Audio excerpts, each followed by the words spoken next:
Morning all, and I hope that you are having a good Friday. It's actually Good Friday.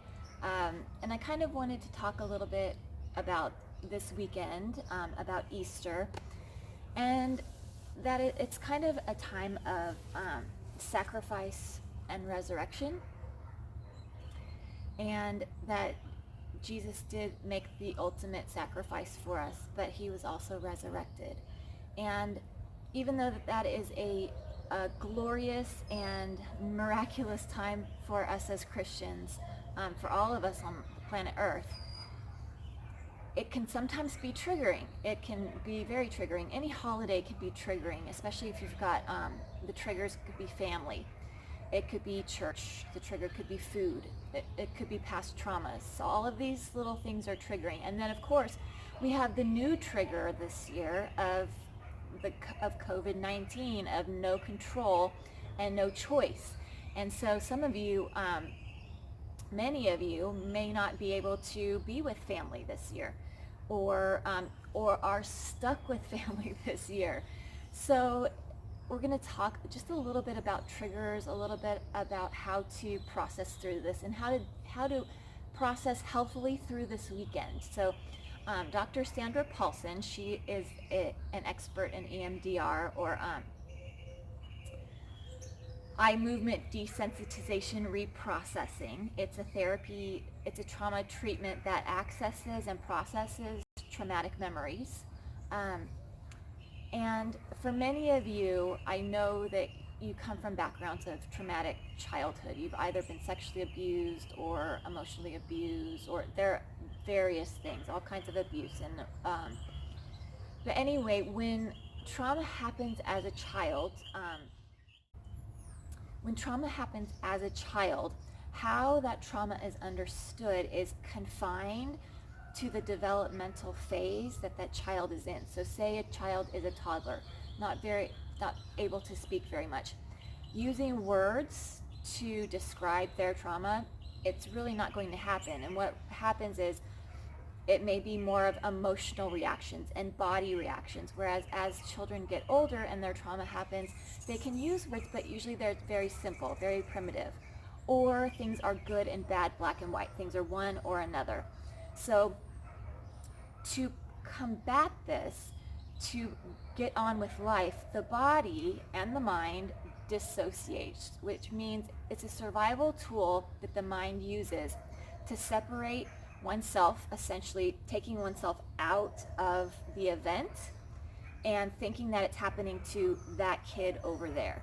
So as the child grows into an adult, that kid over there gets dismissed, gets covered up, gets hidden and shamed, and there's always that kid over there, instead of a healthy person who has a healthy childhood looks back at their childhood with fond memories, looking back at childhood being a growth time, at childhood being a healthy time, instead of the kid over there. So Dr. Paulson uses the analogy of a car dashboard, which I think is great. And all humans have a dashboard. It's an emotional switchboard that sends correct emotions to the correct events. So say you push the turn signal on your car, of course your lights behind you are going to click, and you're turning right or left. And it's also signaling to the person behind you where you're going. But when a trauma event occurs, or multiple trauma events over time, the kid over there learns to cut the wires between the dashboard and the car. Thus they can't, or the people around them, they can't communicate or understand what's going on inside of themselves, to either figure out those signals themselves or to signal others in a healthy way. And so as that person begins to rewire their dashboard, like through therapy,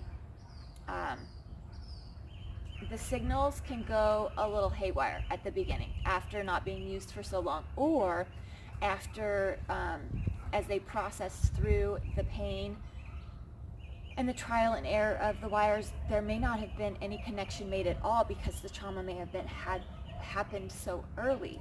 So in that trial and error of reconnecting the wires, there may be some difficulty in reconnecting. Like some things may go haywire, or say that the turn signal gets attached, or the wiper blades get attached, and then you do the wiper blades and the horn blows. Things like that. It's an analogy, but that may be what it feels like as you're processing through, as you're getting healthy. You think that you're making the connections, and they should be connecting, but at the same time they aren't. So it's the trial and error, it's the processing, it's the moving through it, and then but remember, this is very normal as you are getting healthier, as you are reconnecting. And again, some of those connections may not even have happened at all, so now you are making new connections. And so that's why it's so important to bring that movement and the breath. Like, that's why we do all this breathing. That's why we do the yoga, to bring the movement and breath together to help in that reconnecting process. It helps the body and the mind, again, reconnect with each other. You can process, I feel anxious here, and I'm feeling this anxiety in my belly, or I'm feeling this anxiety in the back of my neck. So being able to rewire and figure all of that stuff out. And remembering that healing and reconnection is very painful. And for a child of trauma, the default reaction to pain is to ignore it or push it away. That kid over there, pushing that away, ignoring it. But healing from childhood trauma and complex PTSD, which is the childhood trauma that's happened over a long period of time, you are asking yourself to change your relationship with pain and to change your relationship with yourself. So instead of ignoring that pain and running away from it and pushing away from it, actually looking at that pain and recognizing it, maybe being curious about it, maybe recognizing that it's part of who you were and part of who you still are, and finding compassion and empathy for that kid over there or for yourself. The important question that starts to come around when you start making these connections, when you start seeing yourself, is, where do I feel this in my body? As you're making these connections, as you're processing through this pain, emotional pain, mental pain, physical pain, where do you feel this in your body? So again, that's why we do the tapping and the yoga breath, because you're rewiring the brain to the body and figuring out, where do I feel this at? Am I feeling it in the top of my head? Am I feeling it in my forehead? Am I feeling it in my throat? Am I feeling it in my heart? Am I feeling it in my belly? Am I feeling it in my hips? Am I feeling it in my back? Am I feeling it in my legs? Am I feeling it in my feet? Or am I feeling numb? And numb is okay, because you're still working, you're still processing, and know that there is hope. So what do you do to prepare for a weekend that may bring triggers? So preparing for this weekend, you may want to equip yourself by facing the trigger, recognizing what your triggers are. So say your triggers may be your mom, or say your triggers may be candy, or say finding your trigger, whatever triggers your hopelessness, your helplessness, your powerlessness, whatever takes you back to that kid over there. Recognizing this, and you may even need to write it down, you may even need to journal it, but recognizing your triggers so that you're not surprised when something does come up. You're like, yes, I already recognized this earlier as one of my triggers. Let's process through this. And so you're equipping yourself through that, and then equipping yourself through setting boundaries for yourself and for others. And this is a whole other thing in itself, but to simply set boundaries for your weekend, you can ask these questions. How much can you handle? How much of this person? How much being near this food? How much thinking about this? How much can you handle? And be honest with yourself. And then how much do you want to handle? Do you even want to handle being around that food? Do you even want to handle calling up that certain individual? Do you even want to handle specific things? And again, recognizing that you might not want to. And then saying no when something feels wrong. Remember that even though the the emotional connections were kind of cut when you were younger, they also served a purpose of keeping you safe. So that gut feeling that you had before dissociation, that gut feeling that always came up of this is wrong, this is something that's wrong, this has actually become your superpower. It's hypervigilance, but at this point it's a superpower of this does not feel right, and so I'm going to say no to this right now until I learn a tool where I can process this better or react to this better. There are so many times that I have done this in the past where I'm like, I would love to revisit this when I know how to work through it. And I've done it, and it has happened. So you always have that freedom of saying, no, not right now. How about we do this at another time when you're ready? There's so much freedom in that, so much freedom of you setting your boundary and your timeline. So also, maybe this should have been the first thing, was to find your teammate, find your advocate, find your safe person. It could be your spouse, it could be a sibling, it could be a friend, it could be a therapist. Find your advocate, find your person that knows you and is safe, and tell them what you need. Maybe share with them your triggers. Maybe share with them your fears about this weekend. Maybe share with them your fears about that have been compiled because of the new trauma of COVID-19, of quarantine. So sharing with your advocate, sharing with your teammate, sharing with your person. And then be curious. Be curious about your triggers. Trying not to allow them to shame you or pull you down or think that you are weak. Actually, looking at those triggers and being like, why are those things triggering to me? And then being an investigator and being your own Sherlock Holmes, looking back and being like, that makes so much sense why that's triggering me, and that's okay. I can work through that later. This is just a weekend where I have to be around family, or I'm going to be around family, or I'm going to be around food that I'm not used to, or food that's triggering, or people that are triggering, or events that are triggering.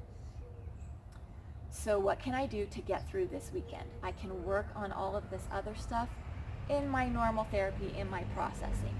But make things simple for you. Be curious about your triggers and be curious about your responses, even your past responses. And use the tools that you've already been given for your response. So remembering using your tools of journaling, using your tools of yoga and breathing, using your tools of taking a walk, using your tools of communicating, using your tools of your voice and telling what you need and what you want. And very important, remembering that truth is always more buoyant than fear or lies. Truth always floats to the top. So even if you have to, or even if you are surrounded by family that does not understand you, maybe somebody in your family is a perpetrator and they're still in your family. Some things may be triggering events that people still don't believe or understand. Remember for yourself that truth is always lighter. Truth always floats to the top. Even if it might not float to the top this weekend, it always floats to the top, and it's already at your top in your life. So be confident in that as well. And going through all of this, and then bringing in Easter and bringing in Jesus and the crucifixion, especially today on Friday. I used to have a lot of trouble with understanding how could Jesus, I know that he was beaten, I know that he was crucified, I know that horrible things happened to him, but how in the world could Jesus understand childhood trauma? How could he understand child abuse? How could he understand sexual abuse? How could he understand my feelings of depression? How could he understand my feelings of self-contempt? How could he understand how I felt my whole life growing up?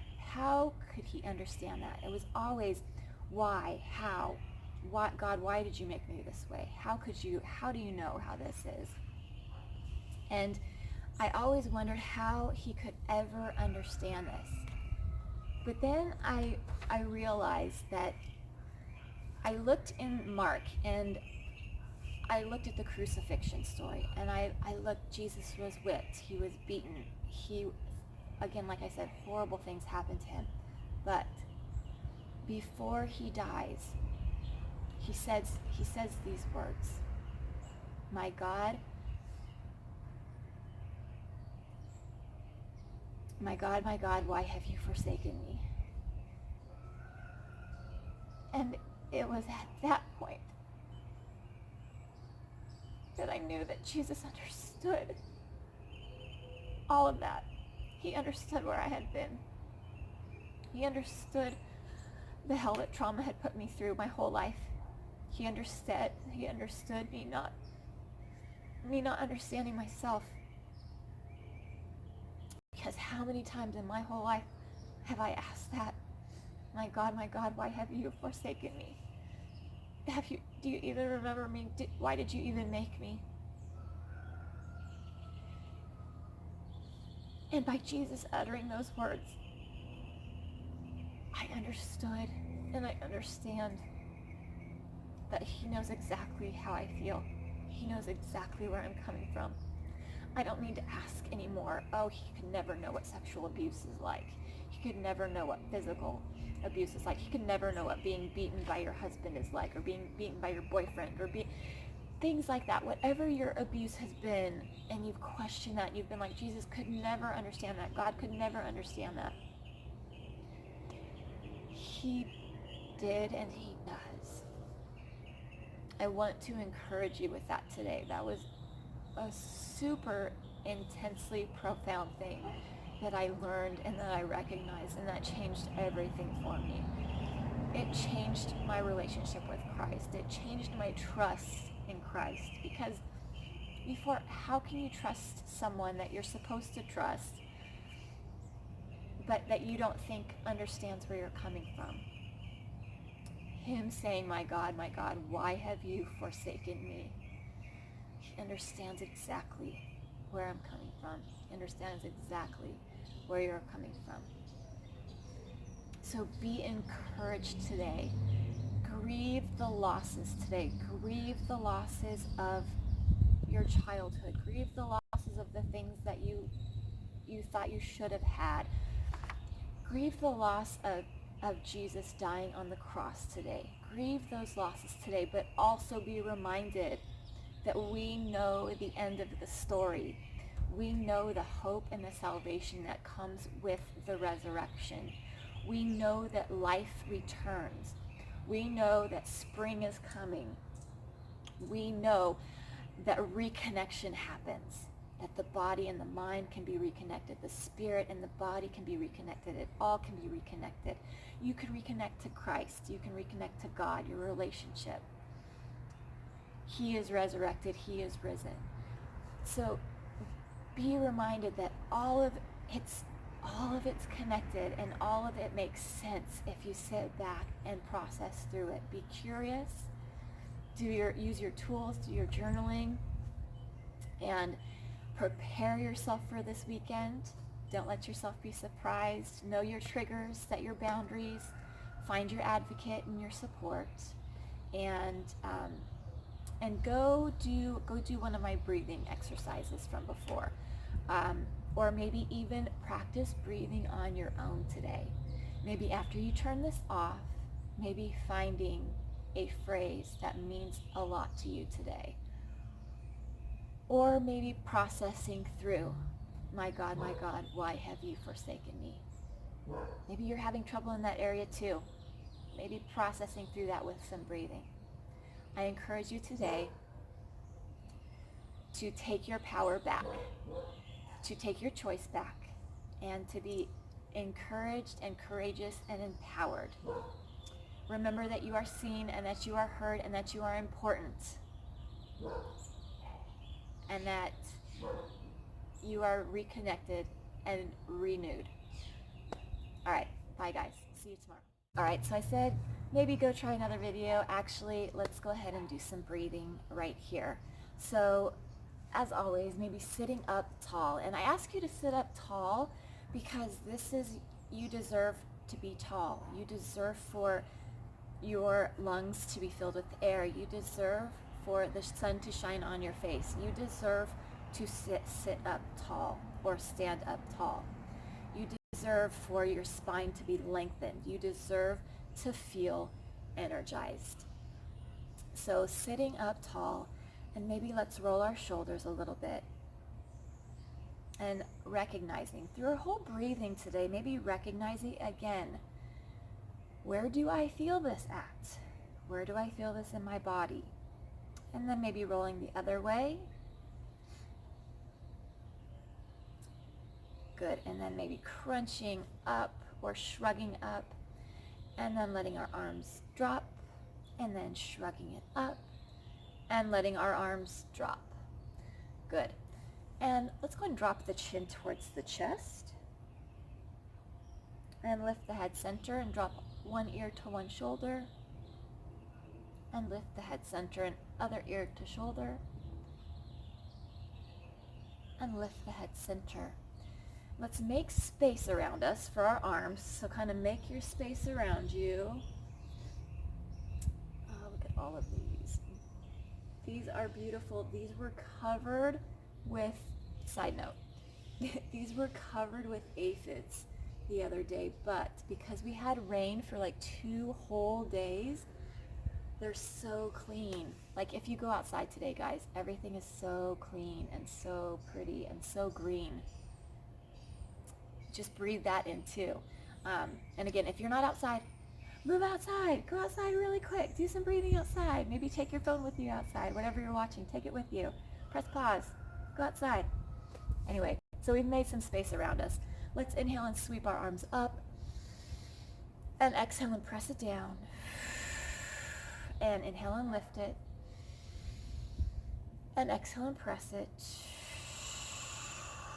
And inhale and lift. And exhale and press. And inhale and lift. Let's keep our arms at the top. Bring our palms together and drop our hands to heart center. Good. Let's maybe take our hands and cup them and place them kind of over your heart. I kind of like to hang my fingers on my clavicle right there. And just kind of cupped over the chest, over your heart. And then maybe feeling for your heartbeat a little. You might even feel it in your fingers because it might be near your carotid artery, or you might be able to feel it in your hands, your heartbeat. Or if you're quiet enough, maybe in your ears you can hear it. Not hear your heartbeat, but hear the behind your ears. You know what I mean. You guys know what I mean. And maybe being a little quiet for a moment. Recognizing the sounds around you. This can be grounding too, bringing yourself to the present. Like I just heard a rooster crow. It's like 11 in the morning, but the rooster is still crowing. And lots of birds.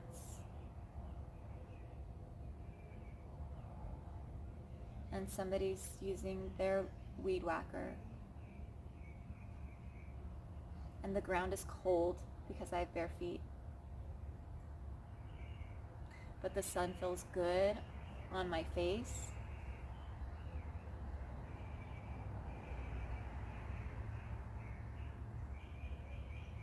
So recognizing what's around you, recognizing your sounds, recognizing your sights,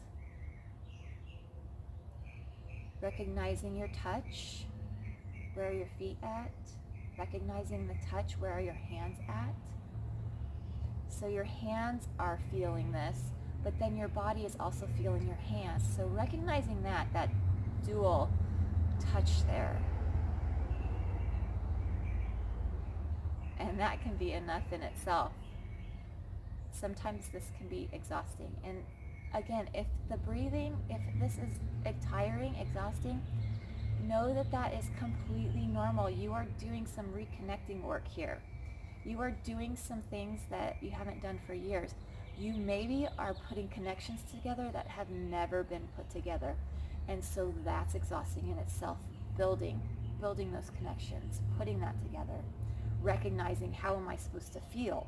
Where am I supposed to feel? Which can bring anxiety and anger and fear. But remembering to press in through the pain, to not push it away, to not be that kid over there. Don't let it be the kid over there. Bring that kid over here. Bring your kid back. Let's inhale it deeply again here. And exhale. And again, on your inhale and exhale, you can inhale through your mouth and exhale through your mouth. You can inhale through your nose and exhale through your nose. You can mix it up. Do the breath that feels most soothing for you and feels the best for you. So let's inhale it again. And exhale. And inhale. And exhale. And inhale. And exhale.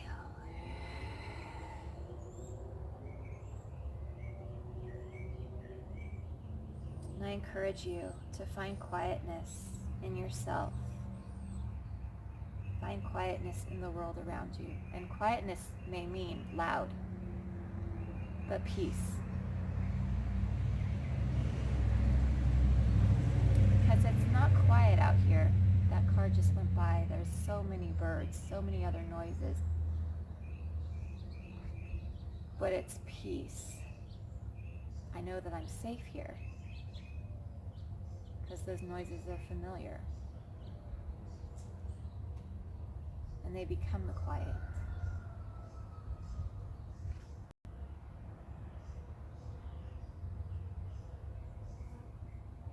So use your grounding today. You may need to do some tapping. You may need to do some breathing. Allow yourself to ground. Allow yourself to give yourself permission to do your self-care. And again, remember, you are seen, you are heard, and you are important and worthy.